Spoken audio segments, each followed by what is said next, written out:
Okay students, now we will evaluate the electric field due to a dipole at any general point.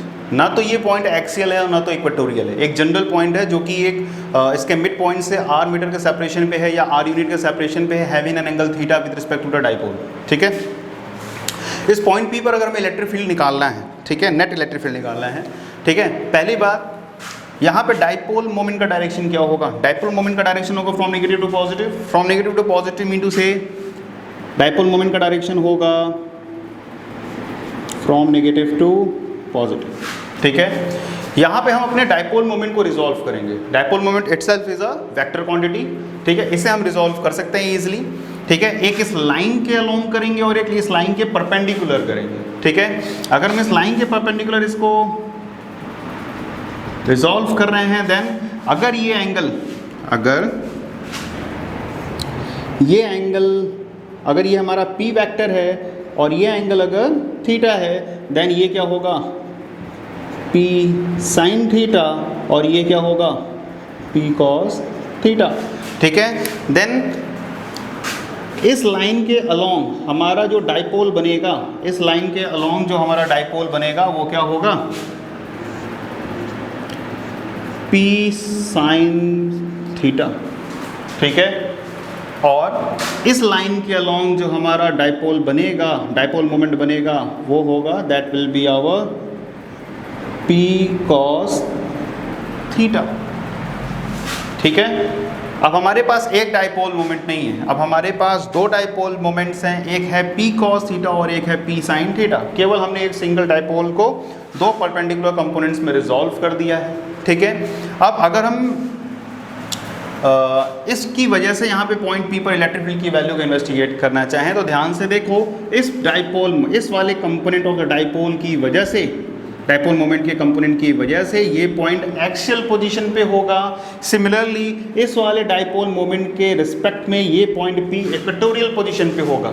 यानी इस वाले dipole की वजह से यहाँ पे जो इलेक्ट्रिक फील्ड प्रोड्यूस होगा वो एक्सियल वाला होगा, और इस वाले डाइपोल मोमेंट की वजह से पॉइंट P पर जो फील्ड प्रोड्यूस होगा दैट विल बी इक्वेटोरियल। ठीक है, तो पॉइंट P पर अगर हम इलेक्ट्रिक फील्ड निकालना चाहें, पॉइंट P पर इलेक्ट्रिक फील्ड निकालना चाहें तो दो कंपोनेंट होंगे, दो डाइपोल मोमेंट्स की वजह से फील्ड बनेंगे, एक होगा P कॉस थीटा और एक होगा P साइन थीटा। अगर हम केवल इसको डील करें, केवल उसको डील करेंगे तो इसकी वजह से जो फील्ड आएगा वो आना चाहिए हमारे पास किसी भी डाइपोल की वजह से, किसी भी डाइपोल की वजह से किसी भी r सेपरेशन पर जो एक्सियल फील्ड होता है वो होता है E इज इक्वल्स टू क्या? 2 टाइम्स ऑफ KP/r3। यही होता है, जहाँ हम क्लियरली मेंशन किए रहते हैं direction of electric field will be in the direction of dipole moment. यहाँ पे डाइपोल मोमेंट का डायरेक्शन क्या है? P cos थीटा का डायरेक्शन है अलोंग O to P। ठीक है, then direction of field will be also along O to P। यानी यहाँ पे जो फील्ड बनेगा due to P cos theta वाला डाइपोल मोमेंट वो होगा क्या? E1 is equals to 2 times of K। किस डाइपोल मोमेंट की वजह से बना है? P cos थीटा, यानी कि P cos theta by R cube. क्यों? सारी चीज़ें एज इट इज़ हैं। यहाँ पे P रहा तो 2KP बाई R क्यूब, यहाँ पे P cos थीटा है, देन इसकी वजह से यहाँ पे बनेगा 2KP cos theta by R cube. Direction जो P cos थीटा का डायरेक्शन होगा वही इस इलेक्ट्रिक फील्ड का भी डायरेक्शन होगा। सिमिलरली अगर हम इस वाले कंपोनेंट को डील करें तो इसके लिए ये पॉइंट पोजीशन कैसा होगा? इक्वेटोरियल पोजीशन होगा, और इसकी वजह से जो फील्ड बनेगा किसी भी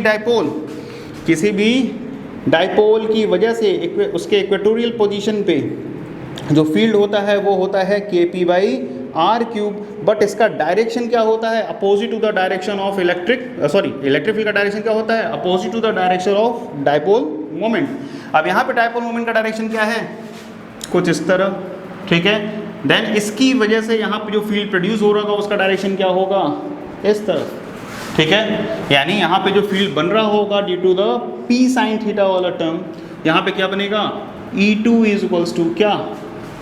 P रहा तो KP/r क्यूब। ठीक है, यहाँ पे हो जाएगा K into P sine theta, क्योंकि नाउ हमारा जो डाइपोल मोमेंट का जो कंपोनेंट है वो क्या है? जो कि जिसके लिए ये पॉइंट इक्वेटोरियल है वो है P साइन थीटा। ठीक है, then electric field will be KP sine theta divided by R cube. ठीक है, यानी इस पॉइंट P पर हमारे पास दो फील्ड्स अवेलेबल होंगे। एक होगा इस वाले टर्म की वजह से axial electric field that will be 2kp cos theta by R cube and direction as it is mention, ठीक है, और p sin थीटा वाले टर्म की वजह से ये पॉइंट इक्वेटोरियल होगा, उसकी वजह से यहाँ पे फील्ड होगा kp sin theta by R cube direction as it is mention in the diagram. ठीक है, तो इसकी वजह से जो नेट फील्ड बनेगा वो कुछ इस तरीके से होगा, और that will be our net electric field at point P at any general position. ठीक है, और ये होगा क्या, क्योंकि ये दोनों एक दूसरे से 90 डिग्री पर हैं, अगर दो वेक्टर्स एक दूसरे से 90 डिग्री पर होते हैं तो उनका रिजल्टेंट होता है रूट ओवर फर्स्ट वेक्टर के मैग्नीट्यूड का स्क्वायर प्लस सेकंड वेक्टर के मैग्नीट्यूड का स्क्वायर, यानी our net electric field at point P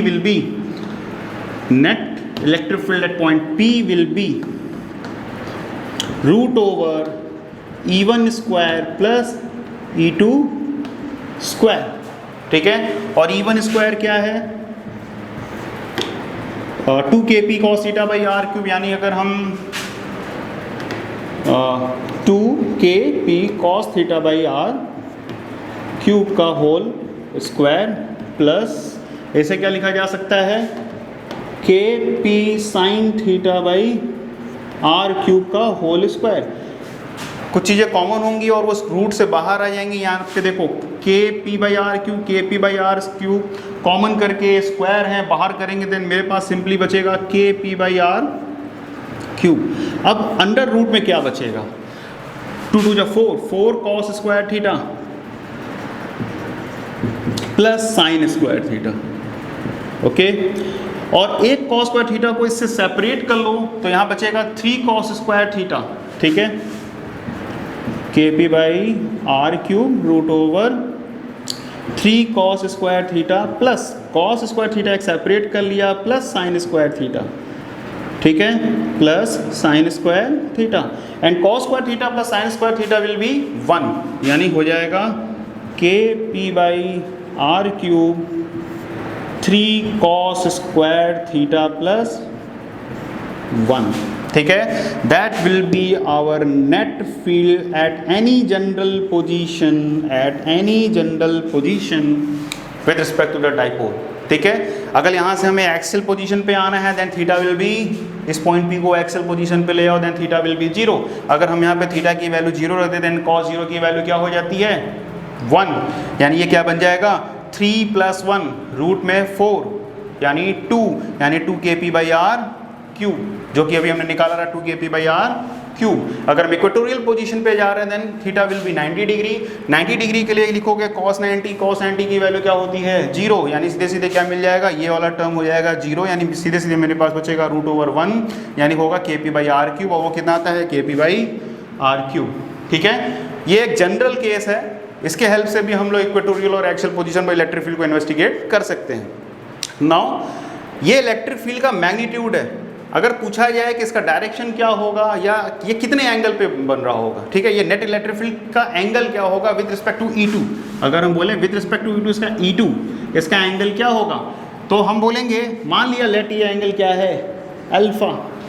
ठीक है, देन वेक्टर रिप्रेजेंटेशन में आप लोगों को अच्छे से मालूम होगा, then tan alpha will be given by perpendicular divided by base. Perpendicular यानी mod of E1 divided by mod of E2। ठीक है, यानी mod of E1 divided by mod of E2, क्योंकि वो मैग्नीट्यूड वर्जन में तो मॉड नहीं लिख रहे हैं। देन ये क्या मिल जाएगा 2kp cos theta by R cube, sorry 2kp cos theta by R cube divided by kp sin theta by R cube.